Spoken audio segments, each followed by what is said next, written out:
Sorry. I don't know. You guys shouldn't be able to hear me in the stream starting screen, but I gotta fix something. I'm at my desk, but I'm just sharing links and shit. I'll switch to face if that's the case. Typically when I'm on the stream starting screen, we can go ahead and start, no problem. Typically when I do that, I don't have my microphone activated. So yeah, you guys got me. How's it going, my friends? Hello.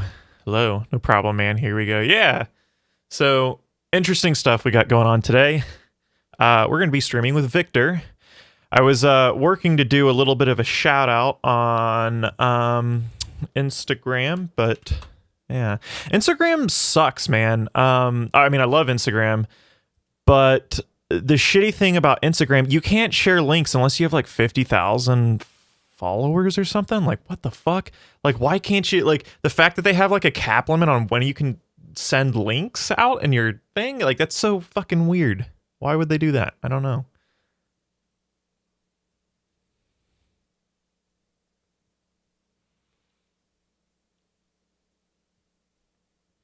Interesting stuff.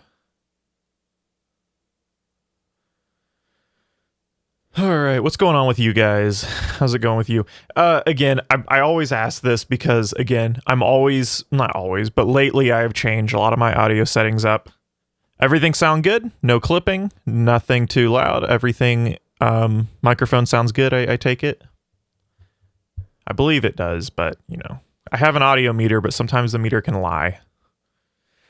Instagram is sick. I like looking at people's perspectives, even if it's tailored. It is a very sort of concretely, well, not concretely, abstractly manufactured way of looking at things, for sure. Absolutely. So, definitely so. But, yeah. But, all right, guys, I'm going to, okay, here we go. I think Victor is in stream right now, or he's in Discord. Let's throw him in here, huh? Yo, Victor, what's going on, man? Yo, what's up, buddy? How you doing? Can you hear me? Yeah, I hear you loud and clear. How about everyone in chat? You guys hear Victor? Here, let's go ahead and talk again. We'll just make sure we have everything. Yeah. Let's just testing. And I got my girlfriend Michelle here. Awesome. I will introduce in a second. Hello, Michelle. Hey, how's it going? It's going good. How about you? Good. All right. Sorry, I think I just distracted her for a second because I like opened up your stream just so we could keep an eye on chat, and like we heard both things, and it's pretty disorienting when you hear the delayed audio. It is a bit. David, thank you so much for the $5, my friend. But yeah, all right. So I guess, you know, it's 2021. It's been a little bit more quiet this past week or so with, you know, Biden president or whatever, but yeah, how's it going with you guys up in Canada land? We're good. Yeah, I mean, things, well, actually it's funny, we had a bit of a scandal here with our, I mean, I don't know, I doubt you know much about how our political system works, but we have a governor general who is the Queen's representative. That's not very generous of you. I don't, you know, very well. much. I mean, no, it's okay. He's partially correct. I probably Americans, know. Yeah. Americans are very self-centered when it comes to their knowledge, but like, that's obviously doesn't apply to you though. Yeah, no, I'm sorry, buddy. No, you're all right, man. No problem. But yeah, no, typically that is the way that it goes. Americans are definitely among the stupidest bunch of people. Now, granted, there's stupid people all over, but at least in other countries, people admit that they're stupid. While in the United States, it's this special kind of weird fucking arrogance that doesn't. Well, I'm sure it exists everywhere, but you know what I mean. It definitely exists everywhere. I mean, the stupid Canadian trope is like Canadians love to just be not whatever America is. Like Canadians try to distinguish themselves from America and try to be like, well, at least we're not American about this. Like that's kind of our. But you're certainly not doing any favors towards our the trope of Canadians being very kind and polite. Sure. Yeah.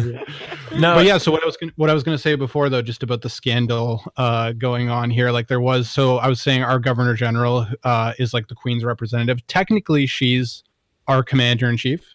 Oh. And even though it's a ceremonial position, that's scary. But like recently there's been like all these reports about a toxic workplace at her office, and so she's been treating her employees like calling them scum, being like your work's not good enough, and she was very notable Canadian. She was like an astronaut, like a very successful woman with like a great, and then it turns out that she's like just toxic at her workplace. And when Trudeau appointed her, he didn't do any background checks. If he had, he would have seen that she was actually toxic at every workplace she worked at before. Oh god! So it was kind of a joke. I think in the last PillPod we recorded, which might have been just a Patreon episode, we were jokingly at the beginning that in North America now 2 tyrants have been removed from office. Yeah, man. I don't know. It's really weird. I think that there's something about like, well, I don't know. It reminds me that it gives me major Amy Klobuchar vibes, right? Where she threw a fucking stapler at her staffers and stuff like that. It's just people involved in the larger scheme of politics and stuff like that are just some of the most scummy, disgusting people. And it doesn't even matter, what party, what, even your positions. That's the shitty thing too, right? Where like you can have wonderful positions and stuff like that, but it doesn't mean, it's just like, it just attracts those kind of people for sure. Yeah, for sure. Oh yeah. And I feel like I should also just kind of introduce my girlfriend a little bit here, just because I didn't do that before. Absolutely. So this is Michelle. She's a PhD student at York University. I don't know if you want to say more than that. Yeah, I think that's good. So we're we're both kind of academics. So people in the chat like have questions about what it's like to be a PhD student or anything like. I think you can get 2 different perspectives on it. Like I'm in political theory. She does. I'm in a science and technology studies department, but I have a background in philosophy. I did my MA in philosophy, and admittedly, the political talk that you guys engage in, I'll probably zone out a little bit. But, no, that's okay. Definitely philosophy and science and tech, and I study chronic pain. So I'm interested in biomedicine really mostly, but yeah. We both have like a phenomenology background. We're both pretty big into Merleau-Ponty. Yeah. Oh, cool. All right. Yeah. So, we can definitely move over from just, the pure political sphere of things. No. You guys get whatever you got to get off your chest. I'm in favor of this. I'm in favor of this because this is like all my stream is typically like just practical politics. So do you, Michelle, do you incorporate like a lot of like, or not a lot, but like some theory and philosophy into what you do as far as science goes and stuff like that? Oh yeah, definitely. So lots of phenomenology. I plan to do research. I plan to do ethnographic research, which is kind of more anthropology, but I do come at things from a theoretical perspective. Just recently today, reading about how Cartesian dualism is still at play in the way that we treat chronic pain. So definitely lots of philosophy in my work. I plan to keep that edge in my work for sure, but it's practical. I want to do practical research as well. So gotcha. Cartesian, that's the separation between like mind and body. Yeah, that's right. Okay. Yeah, that's right. All right. Well, that's really cool. I've thought about because a lot of contemporary philosophy, at least with most surface level like interested people and everyone around philosophy a lot of the times who aren't very deeply involved, they do wonder like, well, what the fuck is next for philosophy? Like, what is it going to do? What are some new theoretical terrains and stuff? And I've always thought like emerging of in some ways of like hard sciences. I mean, that of course that's kind of what like philosophy really is in its most classical sense, but like stuff like physics in my mind seem to there seems to be an interesting field like in the future as far as like quantum mechanics and all that stuff. So I think just like actual like science and technology and stuff, like we're gonna, I think lately we might come back to like a weird merging, right? Because when you look at like the beginnings of philosophy, right, it like philosophy when we think about it at the beginning really was like Descartes, what was he, like a mathematician, like, beforehand, and it's like we had this period of time where, like, in some ways, like, philosophers were just philosophers, right? But I wonder if nowadays we're going to be able to go back to that, ultra sort of interdisciplinary approach. Right, I was just going to say pure interdisciplinary. Yeah, because I think it started off, right? Like philosophers were originally like jacks of all trades, and like the great philosophers we look back, right? They were doing everything. You know? Right. Yeah. Yeah, and now it's a little bit more associated with the ivory tower, And specialization. Specialization, yeah, exactly. Yeah. And in some ways, like interdisciplinarity, right? You could see it as like a return maybe to like what being an intellectual used to be or something like that. I don't know. It's an interesting There thought. is a lot of resistance, though. I mean, there's not a lot of interdisciplinary graduate programs in Canada, and I think that that's certainly the hope, that we move more towards that and fostering that, because I think it's really important to have disciplines in dialogue with each other if you want to do anything with the insights. Yeah, I think maybe it's something that's on the horizon, but there's still we tend to want to reproduce what's always been the case in the academy, right? So these disciplinary norms, the division of labor and all that. Yeah, Ian, didn't you say that you were thinking about applying to like an interdisciplinary program, or is that just like a manufactured memory? So that was a while ago. That's what I really wanted to do. I wanted to do something. So my university had something called liberal studies, and I think they even had a PhD program. And liberal studies was like, do whatever the fuck you want. And that, in my mind, is the most educational thing you could do in some ways, right? I'm really, like you guys said, interdisciplinary approaches aren't very common. And in some veins, like I see the utility in that, but then in another, academia is extremely overly structured in a lot of ways, at least that I find, where, I'm in a history department right now, and history on its own, like in practice, history is incredibly interdisciplinary. When historians write on their own, when they're outside the pure sphere of academia, it seems really, really interdisciplinary. But my experience is that when I have to write like an almost master's level thesis to get a fucking bachelor's degree in history, and it's bullshit. But regardless, my thesis and what I have to write about, I mean, it was just constant, like, nope, you can't write about that. Nope. And it was just, it's horrible. And, I don't quite get that, but I think a more interdisciplinary approach is like the most purely academic thing in many regards, at least with me. Yeah. I was wondering, because you're doing so much work by writing the scripts for all these videos that you make, and I was actually curious if you manage to kill two birds with one stone ever. Like, do you ever, like, when you're writing like one of your videos and then it happens to fit with like a paper you're writing, like, have you managed to do that? And I don't know if are you doing that for your thesis, your like undergrad thesis? So I've only been able to pull that off once. So I made a video about the link between Marx and Rousseau, like later Rousseau, earlier Marx, sort of the revolutionary tonality through an Enlightenment lens, maybe.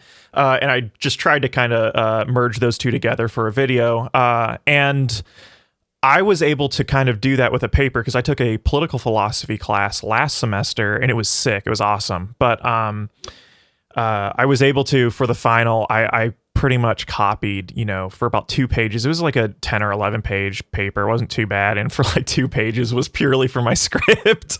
So yeah, true. I've been able to do that like once, but other than that, no, sadly. It's funny though. I mean, your videos are what, like, I guess they vary from like 10 minutes all the way to like over 35. Like, they must be paper length almost, some of them, right? Oh, dude, a lot of my videos, and it's not even double spaced. Like a lot of my script, I should probably do that because sometimes I don't know. It's the double space isn't that big of a necessity for me, at least reading off a script. But I mean, there'll be about 6 or 7 pages sometimes, non-double spaced. So, it's weird though when you're applying something and you know what you're doing, and you don't have to, it's really weird. It's way easier to write a script for a video than it ever is to write a paper for me anyways, because I know exactly what I want to do.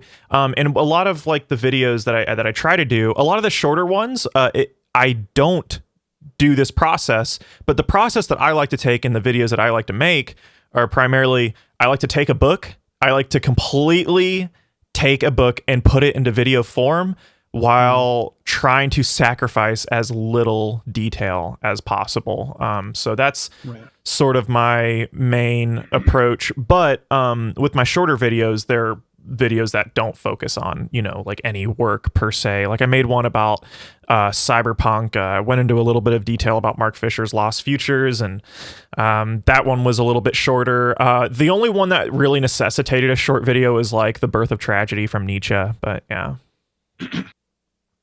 Cool. It's funny. I'm just noticing in the chat here that Camus Cairns is like, no marks right now. All right, I'm gonna head out. Pretty funny. Yeah, I have I think I've seen a pretty big increase in a lot of, which is good, a lot of Marxist in this my channel, which is awesome. I'm glad to have you guys here. But this channel too, we do also, for any new people here, I like to at least cover a lot of different stuff from philosophy, theory, whatever. I think just purely focusing on Marxist theory is I don't know. It's just a little short-sighted. I think analyzing political economy is extremely important, but yeah, I think we can take. I think the interesting approach to Marxism nowadays is how we can merge a lot of other philosophy and theory and to come to a new concrete sort of materialism. Yeah. But yeah, that's me. Well, Marx is, it's all over interdisciplinary departments as well, right? So that speaks to what you're going to say. But what I was going to say about your point earlier is that doing an undergrad in history and having that be really structured, I think it's important though, because it does lay a really great foundation for your own study habits. Almost having that structure is really important. And then going into grad school and doing like an interdisciplinary graduate degree, like that's maybe like one of the perfect unions almost for research, because you've got the foundation and then you can kind of apply it in whatever way you want to, right? And even listening to you talk about your videos is a kind of case in point for this, the difference between writing the scripts for your videos and writing an essay, right? Like this is your project. And so you can tell that there's more enthusiasm there almost. Yeah. Oh yeah, definitely. It's good to have like you said, the concrete skills to do stuff. That's why I still think, academia is still such a, I for all of its problems, I bitch about academia being extremely bureaucratic, because it is, and all these really weird nuances that you have to deal with, like administrative stuff and paperwork and like, especially, I don't know how it is in Canada, but in the US, it's pretty fucking like you have to, FAFSA stuff is bad, but there is something still a little bit sacred about academia and at least receiving some structural skills and how to organize thought and stuff like that. And so any political attack on our, institutions of education definitely doesn't go well by me per se at all. But yeah. Yeah, for sure. And actually, for all those Marxists, I'll do a little plug for the PillPod. I think the upcoming episode is we interviewed Bhaskar Sunkara, the founder of Jacobin. So that should be a good episode coming up. I mean, we didn't talk about like doctrinaire Marxists, but more just practical, how to, facilitate a more socialist strategy, socialist change, and a lot of like democratic socialism. It was a pretty good conversation. That one was just Matt and I. So yeah, okay, that actually sounds really. I'm looking forward to that one. I haven't been able to watch or listen to your guys' podcast. You guys were like my main podcast I listened to while I was on campus and I was doing whatever between classes. I listen to you guys all the time, but I'm interested in that one. But I'm actually interested because. We can, if you guys are interested in this, we can go on to another discussion about, what the future of Marxism or a future socialist system would look like. In this, oh my, talk about getting absolute flack and absolute shit. But I'm from individuals, but I think I'm wondering if you feel the same way. I imagine you do, and same with you, Michelle. I'm starting to think because what's his name from I can never pronounce his, who you just had on from Jacobin, Bhaskar. He has the approach, the very democratic socialist approach where we still may have a sort of marketplace, but that marketplace is still completely controlled by just like workers' co-ops, and then we have an extremely robust public system and public sector and stuff like that, which is the more traditional centralized approach to an economy that under every socialist system pretty much. But I'm starting to, I think I'm at that point where I don't think a new Marxism, or not a new Marxism, but like a socialism today, I don't know. I'm to the point where I think democratic socialism in that context seems to be the only future in my mind. Hot crossover. But nice brothers. I'm seeing here plastic pills in the with a nice little super chat. Thank you so much, Pills. Thank you. Thank you so much, man. Hot crossover, nice bros. Hit us with the most overrated theorist since 1960. Wait, do you have to answer that question? Yeah, do you have an answer? $20? I don't know. That's funny? No, I don't think that's the way super chats work. They just like throw their money in the ether and that's it. I'm new to this. Yeah, if so guys, if I apologize. Some of you like David donates all the time. If I don't immediately respond and I'm like, I'm talking with someone else, it's just simply because of that. But if we're in a stream all by myself, you guys get all the fucking attention. You throw me money, holy shit, it's all about you now. But let's make an effort to watch the chat too. We can be more interactive with them, hopefully. Sure, definitely. It's very difficult when you're talking with multiple people. But yeah, thank you guys. Seriously, Pills, David, thank you guys so much. Seriously, bottom of my heart. But I'm curious to what you guys think, because this is something that is, with a lot of Marxists today, the typical what is it? The dictatorship of the proletariat, an absolute overturning of a capitalist system through a sort of militant approach to socialism. A lot of people just like that is the only salvation. Like there's anything outside of that is just purely idealisms from a lot of Marxists that I hear. But I'm wondering what you guys think about that, because I think that in a feudal context that might be true, or in the context of the past. I think today that we are at like a massive point where capitalism is just the strongest it's ever been. It is a weird new point in capitalism where it's just a whole different entity in some ways. So I think the traditional, or not the traditional, but this new sort of democratic socialist approach, to me, it seems to be the most viable when I get into the nitty gritty. I'm curious to what you guys think.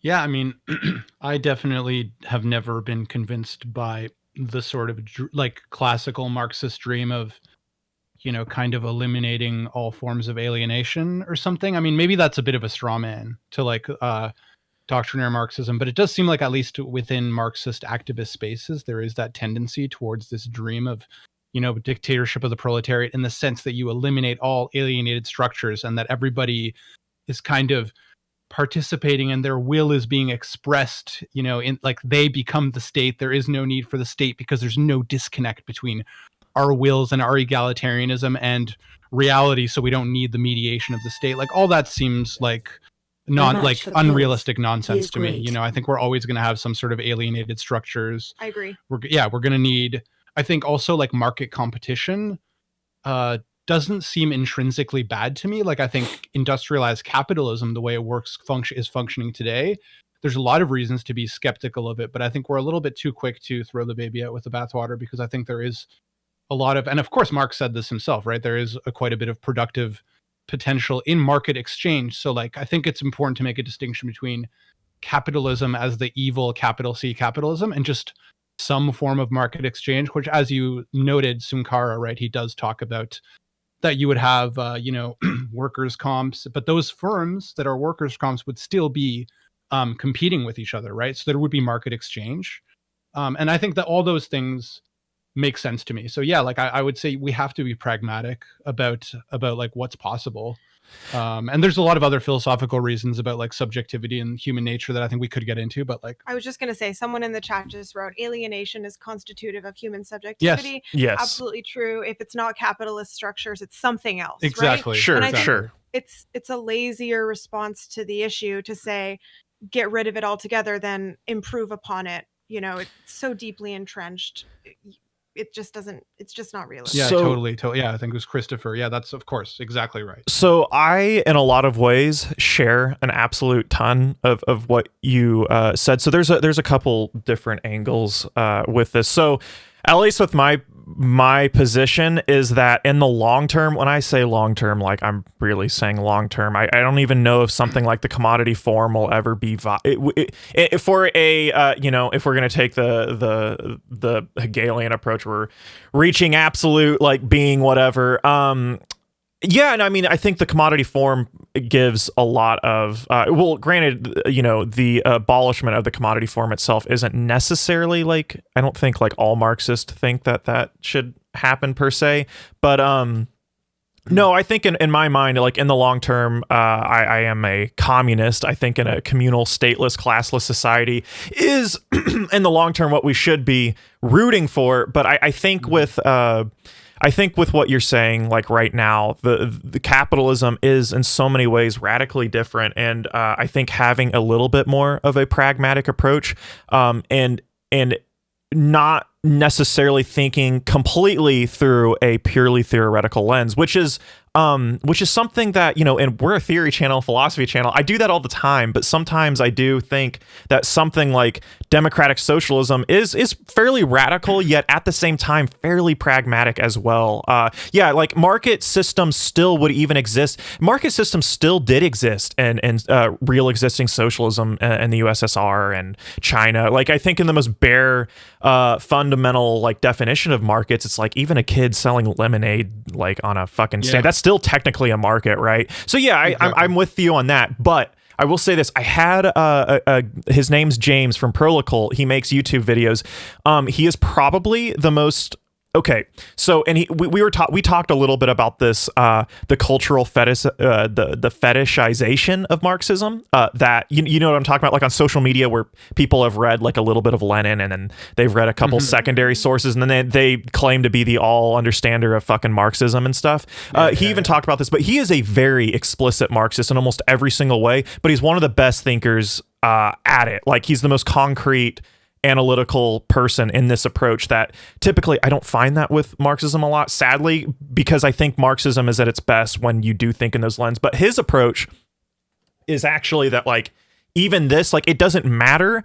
It doesn't matter whatsoever. Like, democratic socialism probably, if I'm going to put it in his words, would still be good. That would still absolutely be best. But like, if we take too long to do that, we're already dead. And he told me to read a book. It's by a guy named Ted Reese, and he lays this out. He edited the book, I believe, too. It's called Socialism or Extinction, Climate, Automation, and War in the Final Capitalist Breakdown. I'm really interested in reading it, but it goes into detail about how things like even social democracy are totally unsustainable, and we're about to hit like a baseline where, from an economic viewpoint, a purely scientific, economic viewpoint, where like we're hitting the point where like welfare systems from a Marxist lens are not even going to be possible. We're reaching the end point where production's too low versus consumption, and we're about to flatline. And he was giving me some examples of that with the NHS system in England. Right. And he was saying that like,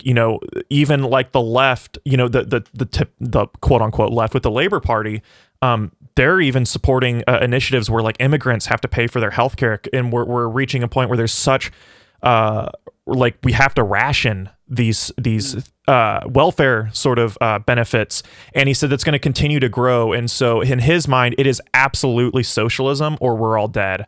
I can't speak on exactly all of that. I have yet to read the book, but I found that to be really interesting. I don't know if you guys have taken that approach. That's typically not the Marxist approach that you hear. That's a very analytical approach to the situation. Yeah, but it's also, I mean, although it does sound a bit like kind of making a similar structural argument that like things aren't sustainable.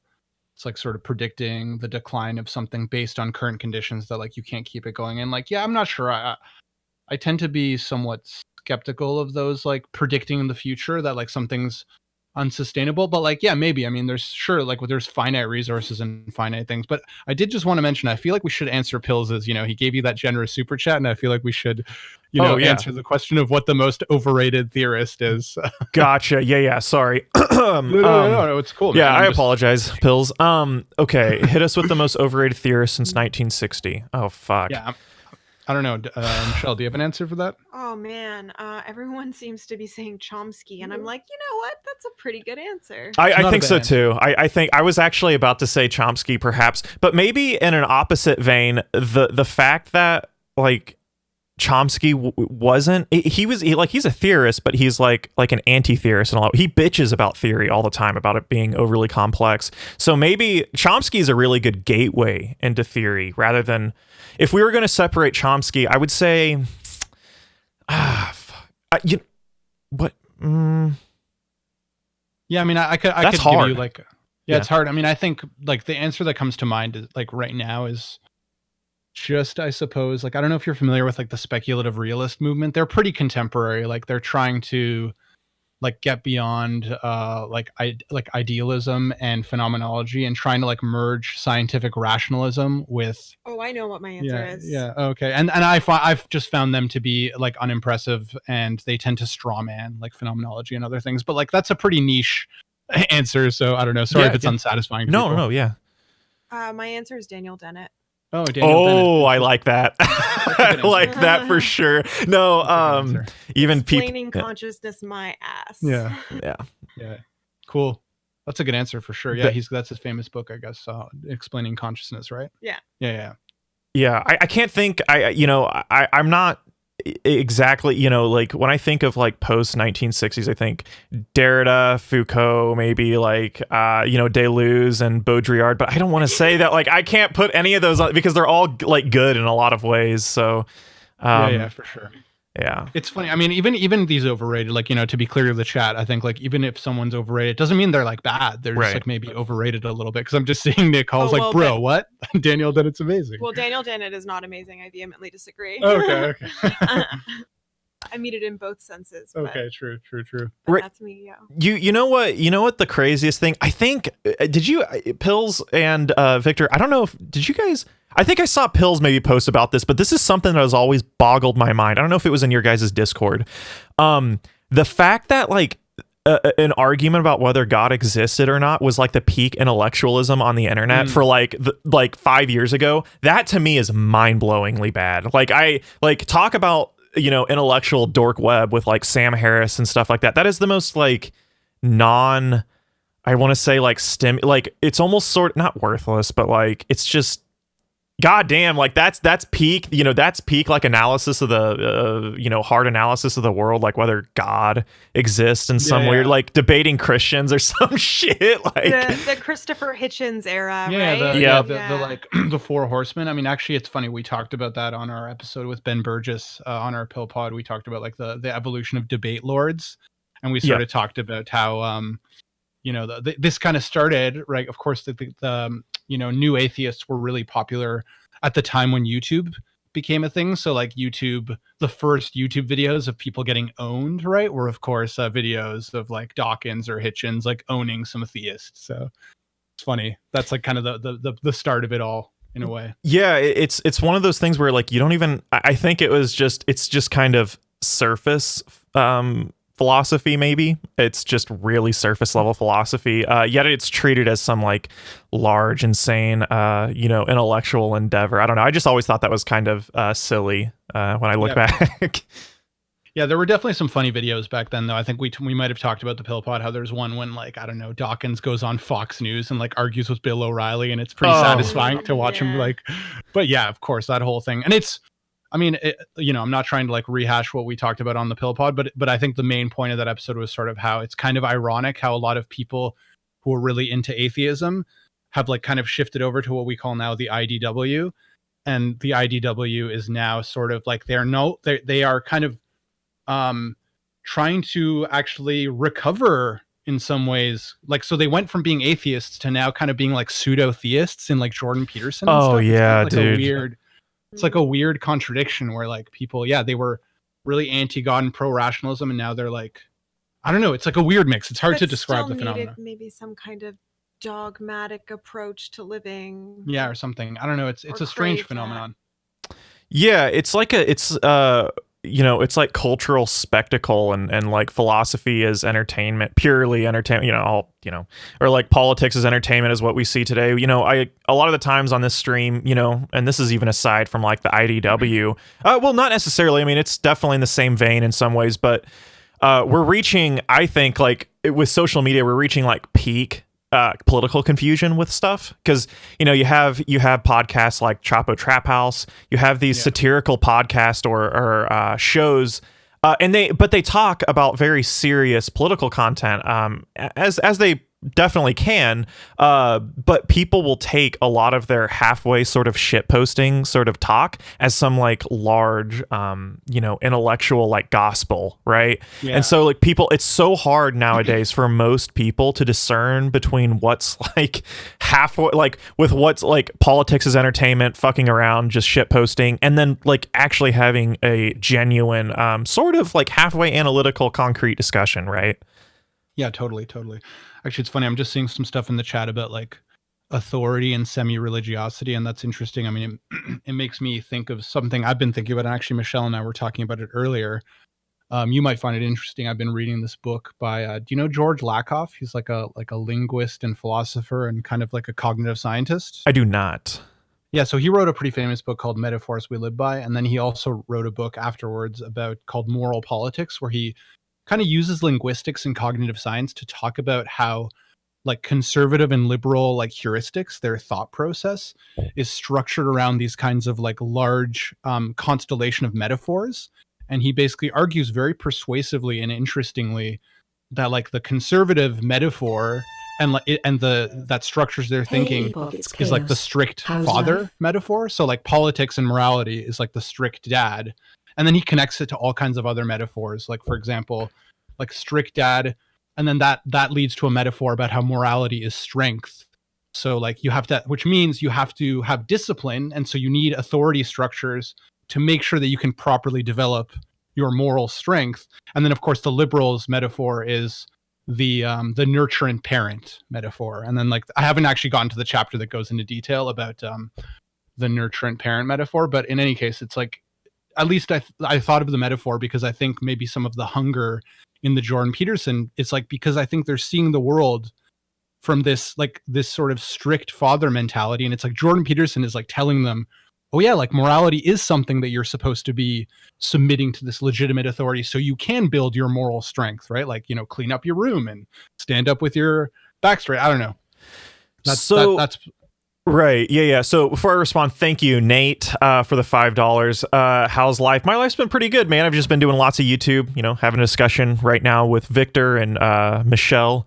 But yeah, going good. So I just wanted to give a quick thanks before I responded to that. But so I mean, that sort of makes sense. It kind of reminds me a little bit of, it's sort of like an opposite approach where I think Zizek coins in, he brings in Lacan and says that we can't have the quote unquote postmodern parental approach where you treat your children like equals because they need this larger structure, not to, positively conform them to something, but so they can rebel against it and they can fundamentally think for yourself. I kind of hate that approach. I don't like that. As someone who, well, I could go into it. So, I love my dad. My dad's a good dude, but he very much classical father, the authoritarian father dude. And I'm telling you, man, it's I don't know if that's the best way to parent, but I don't know. It's interesting that approach. But so he's actually taken that, like he's taken like the larger cultural approach that like. So what he does is he kind of looks at like political speech, and he has a lot of examples and can identify how there's like a constellation of metaphors functioning. I think like the goal of the book is to show how, liberals and conservatives have this sort of predisposition that is built around these metaphors of that like kind of structure morality. And the idea is if we look at those and identify them, we can see that people don't like, they may seem inconsistent in their views. But then if you like think about it from this metaphorical perspective, like you can see that they actually are consistent because they're built around these metaphors, and people will give rationalizations for why they believe something and they'll seem inconsistent. And he's kind of saying if we use this method of like linguistic and metaphorical analysis, we can see how these predispositions are built Do you on have that and have a consistency. Yeah. Do you have any concrete examples maybe of that? I'm a little bit confused from that a little bit. Sure.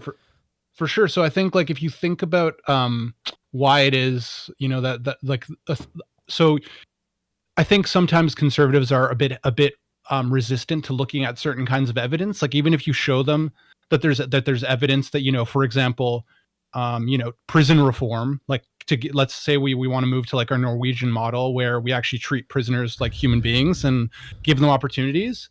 They'll maybe come up with some rationalizations and arguments, and they'll say, well, no, like I don't believe that, because then they'll point to some other number. But really what's underlying that is they just don't like the idea of the state not punishing people, because they're working from this like viewpoint that sees like the proper place of morality as this like strict dad who's supposed to punish people so that people can develop moral strength, right? Because morality is like a strength that you have to develop. And if we don't do that, if we start treating people well, then they're going to become like morally sick and unhealthy and dependent. Dependent, exactly. That's really key too for the metaphor. Yeah, I think so. So I don't know if that's helpful. Yeah, no.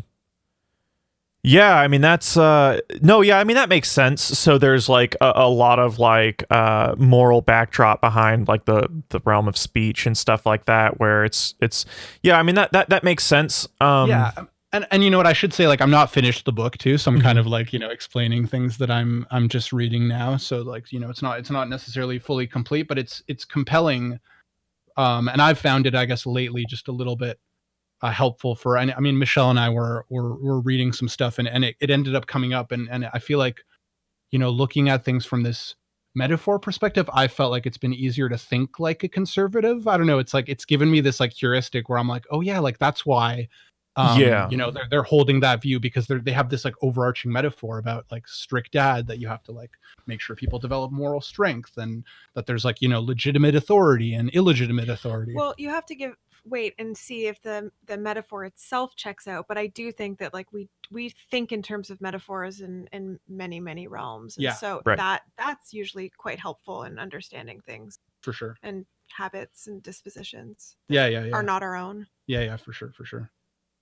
Yeah, anyway, we can shift topics. No, it's okay. No, I like that. Yeah, that gives me a lot of like a little bit of like like a little bit surface Lacan stuff and stuff like that. But definitely, it's like I think being able to add more language and context to that certainly can get us out of the realm of purely moralistic thinking when we look at like conservative versus liberal, or leftist versus right winger, where it's like, no, these people aren't just like vile human beings who they just don't like people. Although I think we would be a little dumb to ignore that there isn't this I think for a lot of people there is this, again, there still is a moralistic tonality where it's like we have to completely crush our enemies, and these people, ideologically speaking, are our enemies. And but yeah, no, I think in a lot of ways there is this just cultural, maybe, and as he may put it, metaphorical phenomenon where it's just like an overarching system of morality, and it's actually they think of it in a good way. Although I don't know, man, I think the typical father hierarchical moralistic, like strength is moralism sort of thing, is way fucking overstraight. Sure. Yeah. I definitely don't have like I realize too, like in my own thinking, right? Like I definitely think about morality much more from a nurturant parent metaphor, where I think about like how we just want to make sure that things is better for the most people and that they have the most opportunity. And it's like, those are my predispositions. But did you listen? I know you said you haven't been listening to the PillPod lately, but we had an interview with Benjamin Teitelbaum. I don't know if you. I did not hear that one. Yeah, it's cool. So it's I guess what I was thinking about is he wrote this book where he spends a bunch of time with, like, I guess you could call them fascists, but like they're like traditionalists. So they hold like some pretty scary views. But I guess what I was thinking about is his approach is kind of to spend time with these people and befriend them. And like it yielded some really some really interesting insights about the thought process of people on like pretty far right conservatism. But yeah, I would definitely recommend checking it out. Okay, that's interesting. Yeah, because that's kind of, isn't that sort of that's sort of the dichotomy between how we approach like our ideological quote unquote enemies is like, okay, do we alienate them and ignore them and don't, we sort of quote unquote socially punish them for having these views, or do we befriend them and try to convince them and stuff? I think that debate's harder than it is. That's a very hard debate to have. I still am not even completely concrete because in a lot of ways, in my personal experience, I've had some people that I did sort of consider friends who, and I grew up in a specific kind of rural area where this may be a more common viewpoint, but there are some people who are very sympathetic to Trump and a lot of like what he does, and I just sort of, in practice, like myself, what I did was I just sort of cut myself off from them. I couldn't, in my mind, I looked at it as like, I can't justify keeping these people friends, and they're essentially accepting these terrible, terrible positions. Although I never like outrightly said that to them. And if they did still talk to me, I would still treat them with kindness and stuff. But I don't know, man. Yeah, that's a hard one. Definitely. Interesting, because the example that you've just given is totally fair. I mean, that's your personal life, and who you choose to hang around is up to you, whatever's best for the individual. But what Teitelbaum is up to is actually research, right? And so his work is ethnography. Yeah. And that's a specific methodological approach to research that takes up the position that in order to do justice to your subject and to your interlocutor, in this case, Bannon, you have to be open to all sides of that person in order to get the most robust account of what it is that you're trying to detail, right? And so that's not for everyone, but that's the ethnographic approach, and that's the ethnographic project. And so that's maybe a little unpalatable. Not tasteful to a lot of people when it involves fascists, but right. Nevertheless, arguably incredibly important work. You need to understand the problem that you're trying to treat, right? Precisely. And actually, Matt McManus and I wrote a companion piece in Jacobin about like why we think Teitelbaum's book's useful, because the left, if they're gonna defeat like neo-fascism or whatever you want to call it, they need to understand the phenomenon in detail. And I think Teitelbaum's book is incredibly useful for doing that. Interesting. Okay. So yeah, he doesn't necessarily take the approach that we must be like actually like befriend them, rather that we should just totally be open in an analytical standpoint to completely hearing everything and trying our hardest to fundamentally understand that their approach. Ethnography is not really about befriending. So I think that's right. maybe the wrong language. But it is certainly about hanging out with the person in a way that facilitates seeing multiple sides of them. And in fact, ethnography is usually spoken of as a collaborative form of research. So it's not that you're like trying to be buddies with the person that you're spending time with, right? It's just that you're not taking up this position of objective researcher as is typical of qualitative research, right? It's this idea that where you are and how you interact with the person that you're engaging with is going to alter and have a bearing on the outcome. And so it's kind of just like trying to humanize the person is the better language. Yeah, right? Exactly. I think so. Yeah, and I think you said earlier it's like analyze all sides of them. Yeah, I think that can be beneficial in giving context. People aren't some single monolithic like entities, right? Like at least if you look at things through, I don't know, I definitely think the singular approach to things, right, in a dialectical tonality, like people are processes where we exist in multiple different planes at once, and people aren't just singular things as per older English philosophy like Locke would probably argue.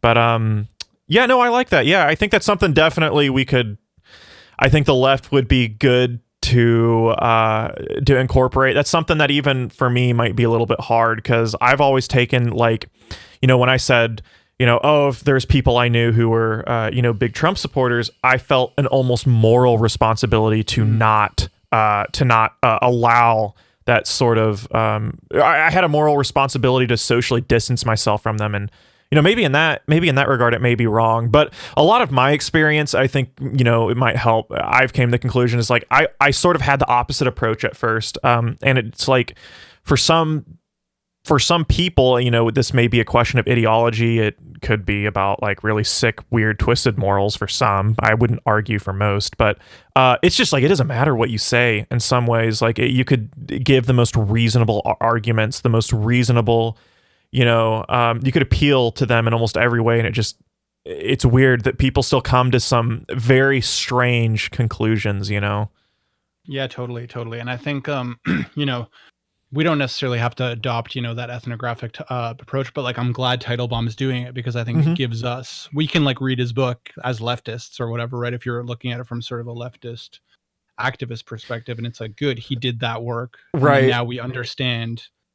And that's what makes it such valuable and important work. And yeah, I do think that there is a bit of a tendency. I mean, this is just a tendency in polarized politics in general, but right, it's like, actually saw recently on Twitter, there's another researcher, she's a philosopher at Gonzaga, and I was interested in maybe approaching her, and she was on a different podcast, and I noticed her say, oh, this podcast, they platformed Teitelbaum, who becomes friends with fascists, right? And I was like, ugh, like this is just such a disappointing, this is such a disappointing attitude to have from the left, to just be like, that is, can't. So yeah, and I think that's kind of where approaches like ethnography are really useful. Just having the epistemological information of what they're doing. It's like otherwise you're not getting an accurate understanding. Right. Yeah. Sorry, Michelle. Oh no, I just wanted to say that the language of befriending is not accurate. So it's the critique doesn't really hold, but it is, ethnography is sometimes talked about as an exercise in contexting, and you Epoch, is that yeah. You can call me Ian or Epoch, whatever. So Ian, get doxed. No. Yeah. Ian, yeah. Okay. Like you referred to context earlier, and I think that's the upshot. That's what's exciting about ethnography, right? Is it provides a very thorough picture, and we might not all want that picture in our day-to-day lives when we're engaging with people, like I don't. Right. It's sort of. Yeah. It's sort of also too. So there's a couple things I was going to add to this. This reminds me a little bit of, there is a massive critique with the quote unquote marketplace of ideas. In history, there's no historical evidence to say that it really works in a political context. Yet the people who make those arguments still operate as if it's true in reality, right? So we're like, there's tons of people who will say this, and then they'll talk to people, on the, if they make content on their stream, or they'll talk to people they completely disagree with, and what are they doing other than exchanging in a marketplace of ideas, right? And it's like, I think we can fundamentally say that, that approach, and that's certainly probably different than ethnography. I'm not too familiar with that. You guys, this is actually new. You guys are explaining this to me for the first time, but I think having that approach is still pretty helpful. I'm very wary. I know you, Victor, and Matt are sort of in the camp that we have to be extremely careful, and I like this. I think this is something that's very different from the left today, that we have to be very careful with completely sort of, alienating other sides of the spectrum. And I don't know precisely, probably, maybe you and Matt may argue this, but it's like, because people are not singular monoliths, people don't exist, politics and understanding and philosophy and having certain conclusions, they're not conclusions in a singular context, they're processes that play out, right? And in that sense, ethnography in that regard, if I'm understanding correctly, that's super important. And I'm completely with you guys there. I know it's a dirty lib thing to say. We talk about that a lot on here. The dirty, the cultural fetish of like anti-lib stuff. I don't know. Maybe. But yeah. Sorry. Yeah. No, that's cool. That's cool. No, I mean that's great. I think it brought to mind a couple things. One of them is, I think there's been some debates lately about identifying whether or not Trump is fascist. I don't know if you've seen some of these takes online, oh, he is, he isn't. And it's like, I guess where I kind of come down is more observing the sort of strategic role that like calling him a fascist is doing, and like sort of the laziness. So like, I think there probably is a reason to think he's fascist, right, or has fascist tendencies. But what I think is interesting, and what I am more interested in paying attention to, is the way that there's an effort, people want to label him a fascist so that they can stop thinking about him in a way. So like rather than just being like, okay, Trump is bad and let's talk specifically about why he's bad. Instead of doing that, people are like, well, he's a fascist. So like, and I think that that's like really lazy. So like, even though I might be persuaded that he's a fascist, I do just often notice on the polarized left, right? It's like, we just want to get to, he's a fascist, let's just call him that, and that's it. Yeah, codification is like a soother. It's a soother, yeah. Exactly. Absolutely. It's there is a very lack of concrete language when it comes to politics, right? So like, I think Victor, me and you discussed that one day where you discussed both where like the implications, and I've heard this from people who are a lot of people are like, okay, well, also we're just sort of by calling Trump a fascist, we're in some ways in a weird way enabling the system itself and how it functions, because when you take a purely singular approach to Trump, you sort of ignore the socioeconomic implications and the things that brought him there, and then that also too, where it is still important to discern that, like, I think me and you were talking about this, Victor. You said you weren't completely convinced he was a fascist, and I think in one vein, yeah, I was like, I see that, but I think, yeah, like in an accurate way, if we're going to talk about whether Trump is fascist or not, I think it would probably be more accurate to call him like a neo-fascist, like a light sort of like new, because fascism, like I think me and you talked about this one time as well. Fascism is sort of like, and especially was in the early 1900s, it's a very academic sort of like it's a concrete ideology. Yeah, you can label them. I've heard the term like post-fascist, but I think almost what's better sort of than any of those things is just to be like, let's just talk specifically about the specific things he's done that suck and why they suck for specific reasons, and that's going to be better than any label that you could absolutely pick, right? Absolutely, because it's better at appealing to even his supporters as well. Absolutely, when people like a certain politician, or they they quote unquote identify as a conservative, when you bring up just, oh, he's just a fascist, that doesn't mean anything to a lot of people, and rightfully so. So yeah, absolutely, talking specific policy or the things that he's done absolutely is probably far more efficient. Yeah, exactly. And yeah, the other thought I had before too was, and this is a conversation actually Michelle and I were having earlier today, just about shame. I wonder if you've ever thought about like shame in politics, because I think what, earlier you said it's important not to just like alienate our adversaries. And I suppose like lately, Michelle and I have just been thinking about that emotion of shame and how like it doesn't get talked about that much, but I feel like it's so dangerous because to some extent, like when you impose shame on other people, it's such an unpleasant emotion. And if we look at, mass shootings and outbursts, I feel like you can often find shame at the core of it. And I worry just about political polarization, that I think deep down inside, people who are really, really like passionate about their politics, there's a giddiness and sort of excitement and self-satisfaction. And deep down inside, they want to shame the other side. Yeah. And I think that's, I think practically it's a little bit dangerous, because I think people who are shamed, in a really deep way are have the most potential for violence. And I suppose that doesn't mean we don't call out, unacceptable things, but it does. Yeah, we were just talking about how we feel like that category doesn't come up that often, shame. Yeah, absolutely. In a political context, that's super important, right? We've even I've seen this before where a lot of the sort of, I've seen on social media, centrist will, the more typical like blue Democrats will take pictures of trailer parks with Confederate flags and are like, oh, Trump supporters, you winning yet? And it's in that regard, it's incredibly classist. And and then also on the flip side, on the left, you hear people talk about libs, they just call people libs and stuff like that. And there is this almost shameful tonality to that. And talk about absolutely alienating a movement, a potential like emancipatory movement, right? Where these people, like, we have all, and of course the traditional, really, like, I say this as people who shit on quote unquote libs, they are very quick to identify as Marxist, but the most Marxist conclusion to come to is that, like, no, we are one huge proletariat versus a fairly small bourgeoisie, and that we need to band together. Yet in that regard, there is a shameful tonality and like a separation, this this sort of like, yeah, within the process, like you were talking about of shaming, it's like, it's also not just shaming, it's moral, like it's, they're just puffing out their chest. They're like, oh, look at me. I'm moral and you're not. And that sort of thing. Yeah.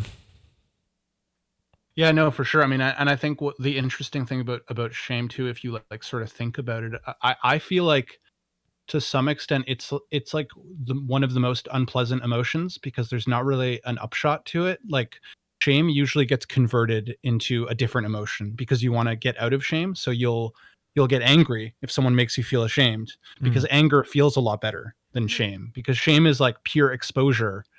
And it's very unpleasant. And then so it can turn into anger. It can turn into sadness.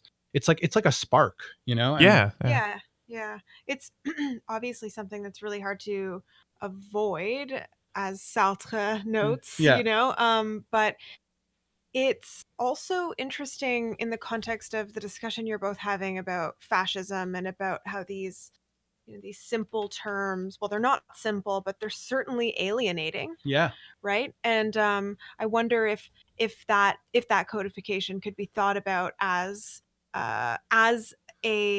shame transformed. Yeah. Right. Into something simple and tangible that you can point to. But it takes a lot more work, and it's much more difficult to unpack. Yep. What these simple, allegedly simple.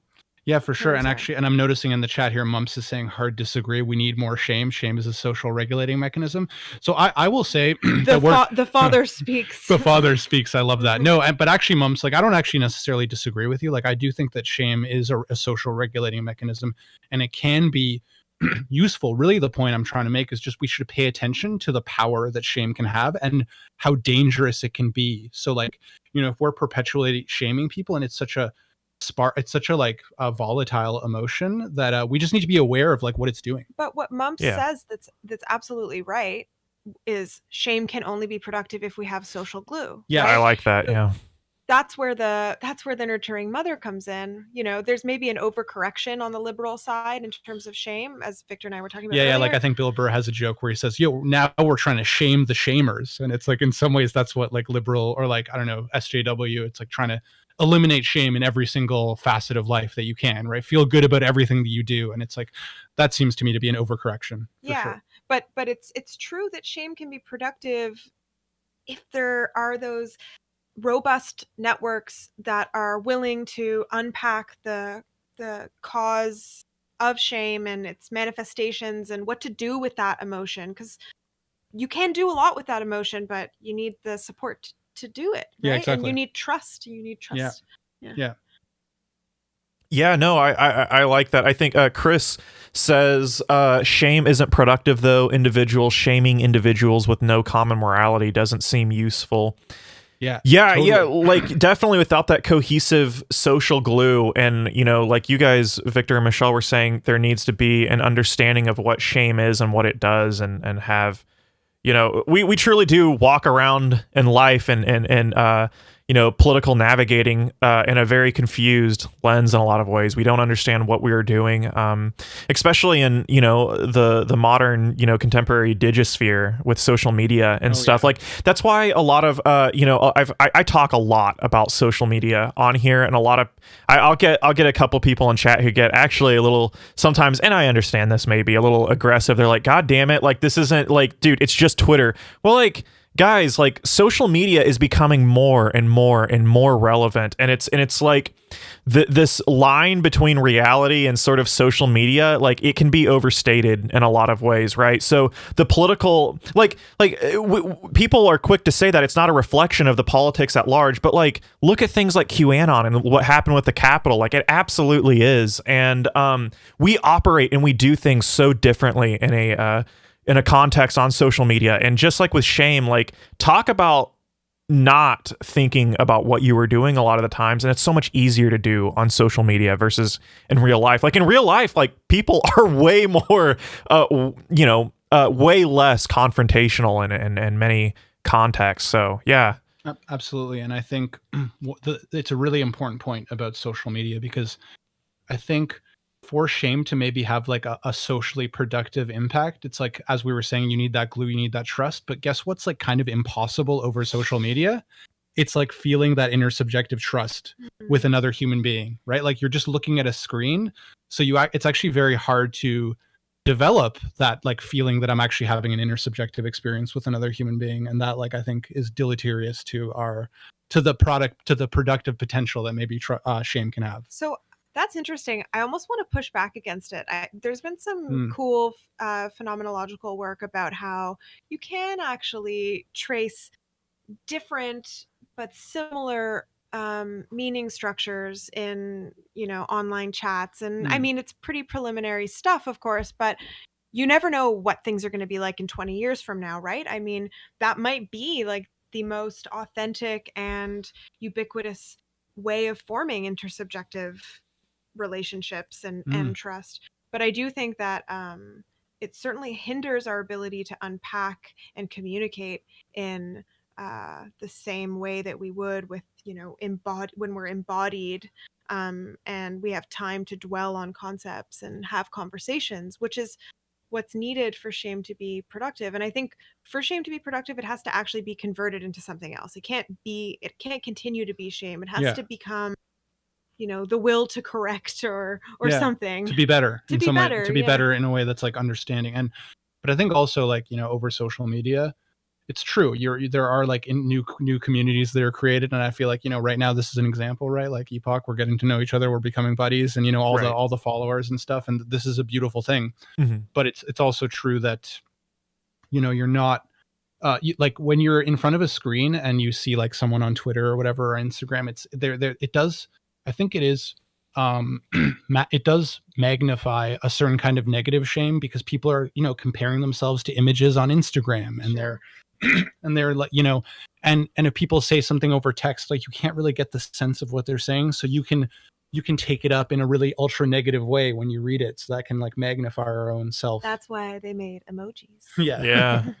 Yeah, it's absolutely, it's I have this view in so many ways that, like, the one thing that we are dealing with, one of the most prescient issues and problems, is just pure, complete confusion.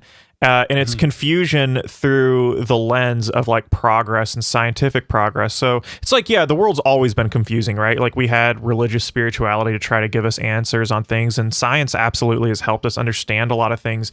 Yet at the same time, there's fundamentally new barriers that get implemented and understanding, this world around us. And I when you read, I'm a huge Mark Fisher fan. When you read when you read Fisher and you think about this truly postmodern world that we live in, I don't think that's inaccurate to say. God damn, man. Yeah, it's just complete confusion. We don't know exactly what we are doing all the time. Like you said, there isn't this, there is a lens to say that, there isn't that complete authentic human connection all the time. And I don't know. I don't know if you guys share that viewpoint. That's what I think about that a lot, as far as just like, God damn, like, everything today is so confusing for most people, even though people don't recognize it. No, for sure. I mean, I do think that, mass media modernity, it definitely can have, and does seem to have, for a lot of people, a very disorienting impact. It's like a loss of rootedness. And I suppose that's sometimes where in the past I've observed how there can be a horseshoe effect with, right-wing and left-wing critiques of modernity, because I think they're both kind of identifying that loss of roots. I want to add to that too, where like a lot of that's a big thing where you see like a lot of people with like horseshoe theory. A lot of people push back on that a lot. And it's not to say, I don't think horseshoe theory in a lot of ways is to say that it's how concretely ideologies like fascism and communism like end up being within the same realm. That's not it at all. It's just like, more or less, I think horseshoe theory is like, it's actually useful in like a sort of appearance, or a sort of like larger surface symbolic mode. You know what I mean? Like, it's not to say that like the content of these ideologies of fascism and communism are equal, right? Communism, I mean, even true existing socialism, Marxism, Leninism is far more moral in content than any like true like ideological fascism. But I think that's right in a lot of ways, where it's like horseshoe theory can do a little bit of explaining on the appearance of politics and discourse perhaps as well. It's structural. Right. Yeah. It's just, Yeah, for sure. And I think, to some extent, you can look at it positively from the perspective of pro-socialist view. Like the fact that critiques of modernity, we might share something with the other side is maybe hopeful. Like it might be worse if it was the other way around, right? So like the fact that both sides see like something wrong means there's hope to maybe win them over, right? Like, whereas if that wasn't true, it would actually be quite a lot more difficult potentially. a unifying goal. Yeah, maybe. Yeah. I don't know. That's just trying to be optimistic Just about it. devoid Anyway. of content. Sure. Yeah, definitely. Yeah, absolutely. It's a really fucking like really weird world that we live in. That's why I don't know. Are you guys pretty big fans of like the sort of Fisher approach to like future politics and like I know the very few, because Fisher is kind of like a descriptive theorist rather than prescriptive, but like the very few elements of his prescriptive theory and what to do is sort of like the few things that he does say is like acid communism and stuff like that. Yeah, you know what? I got to be honest. I still haven't read any Fisher. You That's haven't? like on my list? No, Sure. I have Capitalist Realism. I want to. We've talked about it on the Pill, and I know you did a video on it, and there's been and I've watched stuff on it, but yeah, I still need to. I mean, it's a short read. I could do it in an afternoon. I definitely should, and it seems to come up quite a bit. But yeah, I don't have a strong opinion on it since I haven't read it. But, Okay, yeah, no problem. Yeah, but I am seeing in the chat someone asked like off topic. Maybe we could respond to it. It's like, what do y'all think about nationalizing social media and internet? Obviously, that's come up a lot with the bannings on Twitter and all that. That is a wonderful question. I've actually wanted to sort of talk about that on stream before. I thought about this. So I think the practice of looking to nationalize like large, powerful, companies like Facebook and Twitter, I think that's like in many ways it is the right approach, but I actually don't know if it would actually fundamentally fix a lot of the issues that we see with social media. So I thought about this the other day. I watched, oddly enough, the part of the Joe Rogan podcast with Tim Pool and then the Twitter executive. And she was saying that she was like, no, you don't understand. Like, we try our best to make this as neutral as possible. And I actually kind of fucking believe her. Like, truly, like, I think that's like, they try to fundamentally facilitate the very same things that people would probably try to do under if we turn Twitter or Facebook into a utility, we would try to sort of do that under the guise of like, mandated free speech within reason, right? Where if you get to the point where you're inciting violence, that's what a lot of social media companies like Twitter, they already do that, right? I sort of thought about that. I was like, holy shit. I was like, because the call to nationalize them makes a lot of sense on an economic front. And I'm actually probably there. I think that we should probably nationalize companies that get this large and that are this insanely impactful. I think having that purely in the hands of a few in the private sector, that's just pure aristocracy, if you ask me. And so in that regard, I think having a democratically ran sort of apparatus like that through a public utility is smart, but I don't know if that would actually like fix a lot of the issues per se. Yeah, for sure. I mean, I think sorry, just got to clear my throat here. No problem. I think one of the things that I found interesting about the whole Twitter debate, like when all the bannings happened, right? And I saw people on the right complaining about, there wasn't actually literal incitement of violence. And I think the way in which the right and the left were talking past each other on this is like really like, what's scary and what was scary about that, what happened wasn't so much that people were literally inciting violence, but it was that they were systematically and literally spreading misinformation and lies that then fed into the violent motivation. So like, why did those Right. people storm the Capitol? It wasn't because people told them to go and be violent. Right. It was because people were spreading lies that the election was stolen.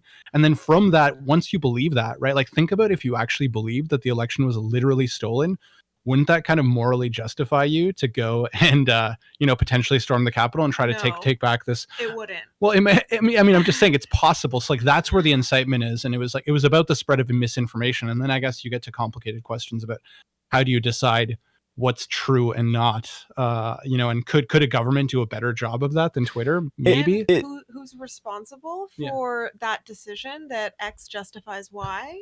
I think the content of what we talk about with what's wrong with social media in a lot of ways is it's a lot harder. Like Mumps, you said assuming we have a democracy. I mean, no, I'm not making the claim that we have some democracy, no doubt, but whether or not a utility is truly democratically controlled, absolutely. I mean, probably not. But I think even in theory, having something like a social media platform, in theory, if it was a public utility, I'm not completely convinced, at least in that regard, with the content of like misinformation. It would be easily solved, or it would be doing anything radically different than what these companies are already doing. Now, of course, there's, like I said earlier, there's the other argument. I truly, like, I think that, like, I'm completely on board with Amazon being nationalized. I'm on board with probably these large, extremely profitable companies like especially like Facebook with the analytics that they pull in and stuff like that. Definitely something like Facebook should be nationalized in an economic sense in a lot of ways. But I don't know if I'm not completely, I think, like you guys were saying, I'm not totally convinced that this huge thing of this huge apparatus of misinformation would be immediately solved. I think it would be a process that's a lot harder than I think what a lot of people would like to admit. It definitely always going to be contestable truths on the margins that are going to have political implications for one side or the other, and one side or the other is going to feel slighted by the way that something's framed and what's allowed and what's not. It's going to be really hard to demarcate that, whether you're a private company or you're a government. And for a government, I mean, it's going to be so much more difficult to a certain extent, because your power has to be legitimate in a way, and whereas like with a private company, it's like Twitter just owns it, so they can do what they want. So like they can just make a decision, and then they can always fall back and be like, well, like, we own it, so we're just deciding this. Whereas like any decision that like a state run Twitter, right? How would those decisions would always be contestable and open to deliberation, and it would be just would be a bureaucratic nightmare, maybe. I think that's why it took Twitter so long to actually make some of these calls, right? I mean, I think Reply All did a podcast about this, actually. A podcast that needs no plugging. No, that's a great podcast. But they talk about how Trump had been tweeting incredible things, for years. Namely, the one that they say is the tweet about how we have bombs, like threatening North Korea or something. Twitter's like, I think we'll let this one stay up. And then with the, influx of people starting to be just getting mad about this stuff, then they could make those judgment calls. But I think I would a little bit push back to Victor, is you said that would probably be a bureaucratic nightmare. We're going back to Fisher again. Fisher actually makes a big argument, and I'm completely with him, that the private sector in many ways is far more bureaucratic than even a public sector, and so it would It's true. I agree that like in some ways it's very bureaucratic, but I guess just like when it comes to like a specific decision, because the government, presumably, like if we want the government to have legitimacy, it's like they can't just make arbitrary decisions. There has to be justification, whereas a private company can just make arbitrary decisions. That's what makes private companies like dangerous and bad in some ways. Right. But it's also just makes certain aspects, like you're right, overall, the market is not necessarily more efficient. Like I wouldn't fault, but like for this just specific case, it seems to me that, like because Twitter can make an arbitrary decision, it's a lot faster. Whereas obviously if it was going to be a public utility, we would want there to be some accountability and some process for why they're making the decisions and how it fits with the laws and why it does that. I'm just saying that would be very bureaucratic. Sure. Well, so, and I also think that, so we have like the USPS in the United States. We have it's so mind blowing that thing even exists, actually, but we still have the US Postal Service. And still operates like that in a lot of ways, right? So it's like, it's one of the, I mean, if you're going to ship it, I like USPS quite a bit. The Seeker 2020, thank you so much for the $5. I'll let the chat go. When it was moreover crowed, yes. No, it wouldn't. Contestable. Sorry, guys. No, it wouldn't. Individually, human behavior explains why DC was rampage when it was. Oh, I think this is in response maybe to. Maybe what I said. Yeah. Well, I'll go ahead and continue on with my thought. I think that there is a lot of arbitrary stuff with how, you know, like sort of administrative stuff goes, but I think about it in the lens that, like, okay, like, it's truly with the private and public sector debate where we have acknowledged, pretty much every liberal, even conservatives, have acknowledged that democracy, right?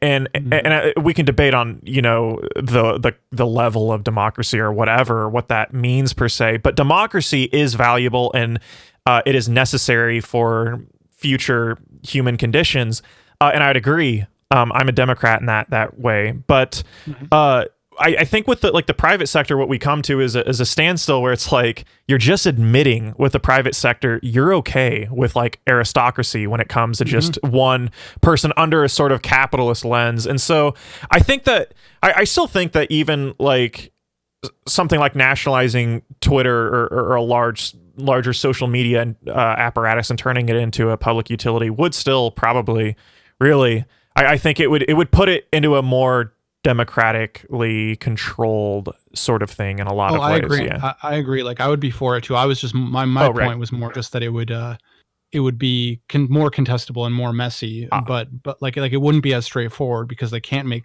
arbitrary decisions. But perhaps that's a good thing. I mean, we don't really want things that have power over us to make arbitrary decisions. So like, that's not even like the fact that it would be less efficient isn't even necessarily a bad thing. It's just kind of like a point about how complicated it would be. Absolutely. So, yeah. And as our conversation earlier about shame perhaps suggests, you know, things that are more complicated are more worthwhile. It's more worthwhile to do the work to actually figure out something rather than just like making a quick decision, I suppose. Yeah, for sure. Yeah. The Seeker says, I was responding a while back. Absolutely no need to apologize, my friend. Thank you. I genuinely appreciate it. It means a ton. But yeah, no need to apologize whatsoever. There's always a delay with YouTube and stuff like that. So totally not your fault at all. Yeah, for sure. And actually, just speaking of something that's, you know, that we have nationalized here, we have you know, like in Canada, we have some Elections Canada, right? So that we give an independent body. Hey, Victor, I'm sorry. I think you were cutting out a little bit. I think we missed. Yeah. Can you hear me now? Yep. You're good to go. Okay, it's smooth sailing again. Yeah. Okay, cool. Yeah, I was just saying that you guys handle your elections, right? At the state level, if I'm not mistaken, is that right? I think in a lot. Yeah, correct. Exactly. So we have like Elections Canada, which is an independent body that then they handle it, and we give the government control to make these decisions about how to redistrict and everything like that, and it works pretty well. So I'm just kind of using that as an example to support that these things can work smoothly if done properly. Yeah. Oddly enough, you know, we're going into another topic as well, but oddly enough, you know, it's funny we talk about.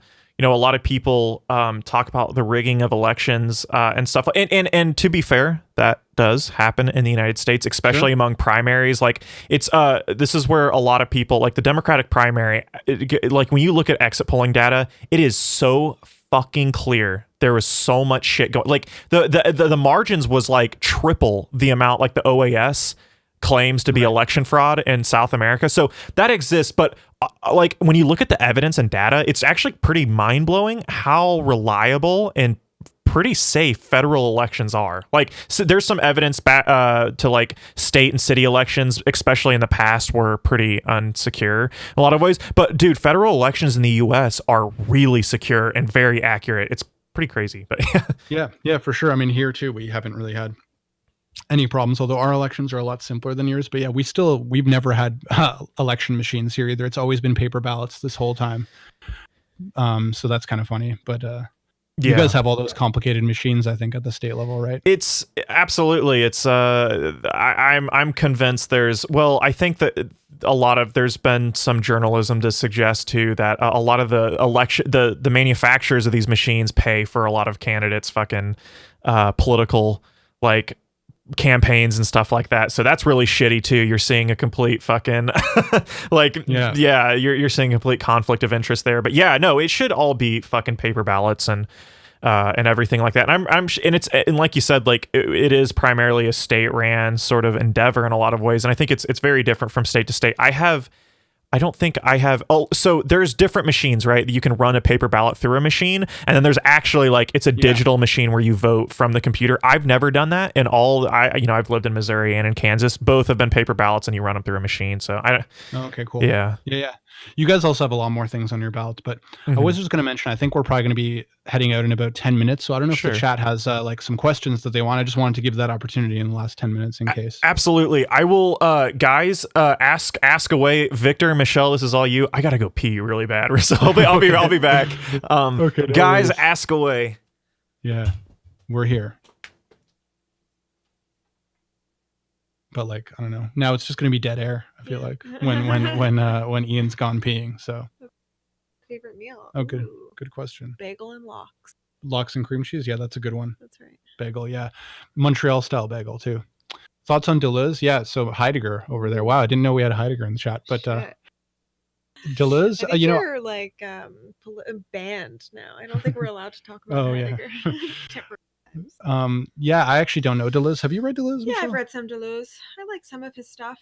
I just had a piece come out with anthropologist Robert Desjardins. He uses Deleuze to think through some, alternate forms of writing, rhizomatic thought, etc. But I'm not an expert by any stretch. Yeah, and then Christopher's asking what's the deal with critical theory? That's a broad question. What kind of critical theory? What's the deal? Phenomenology. It's relevant. Not familiar with Badiou actually at all, but why phenomenology? Why not phenomenology? No, I think so. I think phenomenology for me, I mean, it was reading Merleau-Ponty was one of the things that first got me really excited about philosophy, and I think for you too, Michelle. Well, I come from an analytic background and interest in philosophy of science, and so phenomenology put into words a lot of the things that didn't seem right to me about overly reductive ways of talking about the mind and things like that, and just such a rich way to think about human beings and perception. Yeah, exactly. I mean, it's just really useful. I remember being really convinced that that phenomenology has just a very precise description of the phenomena of experience, and how when you get a very precise description of the phenomena of experience, you see the way in which previous modes of thought, right, like empiricism and stuff, are kind of inconsistent with what is plainly in us if we pay attention in our phenomenal fields. Right. But I don't know. I also don't know Badiou. It's on my list. Badiou is also on my list. Sorry, I'm back. I think you were cutting out a little bit. Oh damn. It's okay. No problem. Mom says Husserl is the man. I totally agree. I wrote my MA thesis on Husserl's Cartesian meditations, and this is a good example actually of this overly structured kind of hard work to read, but once you get the hang of Husserl, it all everything kind of falls really nicely into place. Did that come through clearly? Yeah, okay, good. Yeah, you're good. But yeah, no, Husserl's good. And I also saw somebody ask about why is Canada better than the rest of the world? I mean, I'm not sure if it is better than the rest of the world, but it's pretty good. I like the snow. Do you not? I'm a big fan of snow as well. I prefer, I think it depends. In some ways I prefer the cold over the heat. Missouri, or Kansas, Missouri, I'm like literally live right on the border of both, but it gets to be very cold in the winters and very fucking hot in the summers. So yeah, for sure. Let's see what else we got here in the chat. Oh, thoughts on phenomenological Heideggerianism. I mean, Heidegger was also somebody, when I read Being and Time, that was a life-changing experience for me. Like, obviously, like his politics, like, setting that aside, I think, and I defend reading Time. I think the relevance, like, yeah, fine if you want to make some distant thing about how, like the homelessness of being is some sort of regressive reactionary thing. I mean, I don't really see it. I think that if he didn't have his politics, no one would read that into Being in Time. Yeah. Agreed. For me, it's an incredibly useful book for thinking about just like Yeah, I mean, I remember, it does a really nice job of describing like the way you're pulled by, the they self, and like you're pulled into this crowd, but then, and how we're always kind of thinking about the future and with reference to like our past. I don't know. I'm not doing a very good job of explaining it, but in any case, I do think it was books. I'm all for Phenomenology. Uh-oh.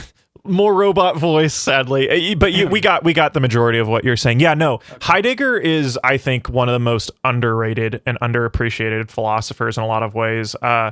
Just truly like he merges like this like existentialism almost with phenomenology, and Heidegger's awesome. So I think he said shit. Martin Heidegger said this dude will put Heideggerian communism as his name, and they change it. I know you're the same person because of your picture, but I always love the name. He says Martin Heidegger. Shit, I meant Heideggerian Marxism. So I might weigh in on this. I'm actually really curious to see what you guys think too. But I really think that something like a sort of newer Marxist approach through like a Heideggerian lens would probably be a little useful to future political projects, I think. But I'm curious what you guys think.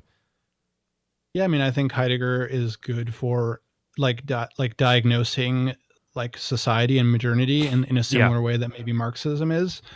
My Marxism is a little bit rusty, but actually the good news is I'm going to be TAing a class this semester where we're going to do 3 weeks on Marx, and I'm going to have to teach Marx. So, after that, I'll have more opinions. After teaching it, I'll know. I did know it somewhat before. Definitely will know it better after teaching it. There's nothing more useful to learning something than having to teach it. So 100%. I try to explain that because there's a lot of people like in chat, tons of people in here that probably know far more theory and philosophy than I do. But what's something it's a little bit lucky for me is that I like when I make a video or when I do something like that, I really have to learn it, and it's the same thing. Like what is it, the quote, like if you want to learn something, teach it. It's so fucking true. It sounds like an oxymoron, but it's so true. Yeah, totally. But I will say, I don't know about Heideggerian phenomenology as much, but phenomenology is referenced quite a bit, and different research on the social determinants of health. And I think it's really useful in terms of thinking about what things in our environment are ready at hand, right? And that fundamentally delimits or provides certain opportunities in the world that others are not afforded. And so that language is really helpful. And you do see a lot of phenomenology used in Marxist and critical theory and critical disability studies. And it's a helpful heuristic, I think, for thinking through some of those. I think that's where a lot of the divide possibly can come, is actually through historical materialism and dialectical materialism and phenomenology, because Marxist sort of posits the objective sort of approach, when phenomenology, if I'm understanding right, it's more of a sort of subjective understanding of your experience and the phenomena around you and of you. And so I could see a big Marxist critique on that lens, but at the core of me, I do like phenomenology quite a bit. I think something else I was going to bring up too. The question concerning technology is one of the most. Right. Yeah, that's one of the things with Heidegger that is like very, very useful when it comes to understanding the issues with modernity, understanding, and in some ways like capitalism and this sort of overly structured individualistic endeavor of the economic world today. Definitely, it's a super important text for understanding techno-determinism and scientific determinism now, and it's a short little read too. There's really no excuse not to read it, right? It's a tiny little handbook carried around in your.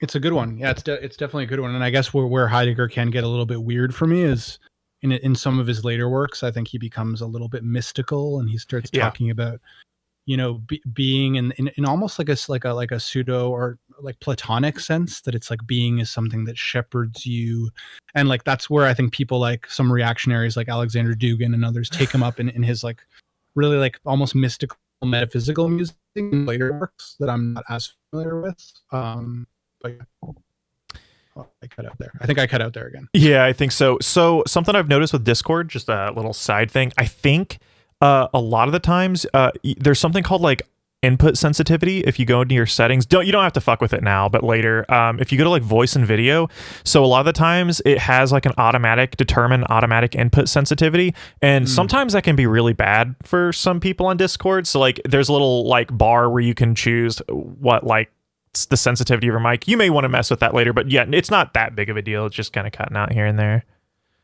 Yeah, for sure. Actually, it might be an ongoing issue I've been having with my internet in the past. But anyway, I think we're gonna head out, but it's been a pleasure, man. Dude, yeah, no, this was awesome, guys. Michelle and Victor, both of you guys, seriously, please, like, if you guys ever want to come on again, it was really, really good. I definitely also enjoyed the conversation around, like, you know, I think shame and stuff like that. A lot of that, like, seriously, it was awesome having you guys on.